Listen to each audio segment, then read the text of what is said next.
Lors de la création ou la refonte d'un site web, j'ai souvent entendu dire « non, on n'a pas le temps » ou « on n'a pas l'argent pour faire des tests utilisateurs ». Pourtant, il est essentiel de tester son site internet, son application ou sa démarche avec de vrais utilisateurs. Cela permet entre autres d'identifier les points bloquants et les points positifs de l'interface, d'améliorer l'expérience sans perdre de vue les besoins réels des utilisateurs, d'aligner l'ensemble des membres de l'équipe projet. Fini les débats interminables sur le positionnement d'un bouton.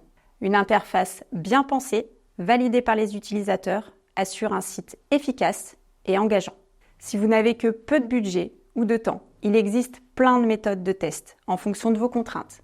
En ligne ou en présentiel, il est aussi possible de faire varier la durée de vos tests utilisateurs de 30 minutes à un peu plus d'1 heure. Aucun équipement particulier n'est nécessaire, un simple outil de visioconférence peut faire l'affaire. Une seule règle d'or à suivre, trouver de vrais usagers. Ne pas interroger vos collègues de bureau ou uniquement vos super utilisateurs. À quel moment faire des tests? Le plus tôt possible. Détecter des problèmes sur des maquettes ou sur un prototype permet de corriger rapidement et cela évite des correctifs coûteux, voire la mise en ligne d'un service inutilisable, au pire inutile. Les tests utilisateurs ne prennent pas forcément beaucoup de temps. 2 semaines peuvent suffire pour avoir les premiers retours. Et côté budget, mieux vaut investir un peu plus tôt que de devoir tout reprendre après la mise en ligne du service. Tester, c'est choisir de sécuriser son projet et s'assurer que le site répondra aux attentes des utilisateurs dès le lancement.